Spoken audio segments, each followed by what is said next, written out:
This must be the most clueless penguin in history. The whole situation is absurd. But I can't help. He swam thousands of kilometers in thinking he was heading home, only to realize he had gone and ended up in New Zealand, 3,000 kilometers. 1 second, he was celebrating the end of a thrilling, exciting journey.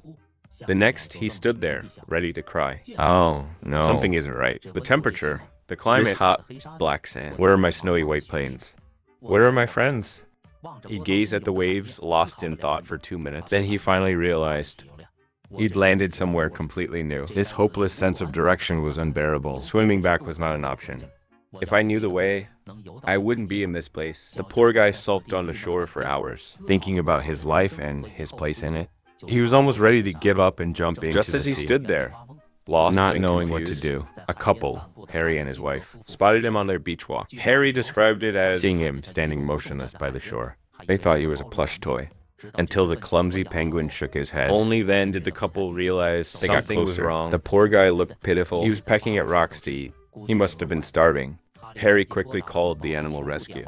The staff thought it was a prank, but they showed up just in case. When they saw the clueless penguin, they were in shock. This was an Adélie penguin, a species from Antarctica. How had he gotten this far?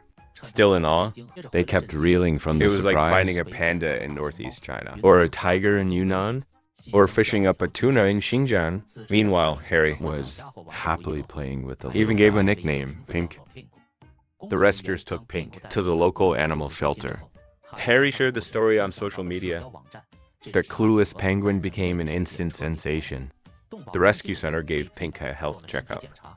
He was in perfect health. Everything looked good. After all that distance, he was only a bit underweight. Nothing serious. They quickly served him fish and shrimp. Everyone thought the story would end here, and that Pink would now have a cozy, living a carefree, easy life. But surprisingly, just a few days later, the shelter announced Pink was fully recovered and ready to go home. Pink wanted to go home too. After all, he didn't know anyone here. Even albino bears get helicopter rides. As a little penguin, surely he'd get a boat or something. But instead, the staff took him to a beach with no predators. They opened his cage and expected him to swim back to Antarctica on his own. Pink's entire worldview shattered again. I have to swim 3,000 kilometers again? Aren't humans supposed to be our friends?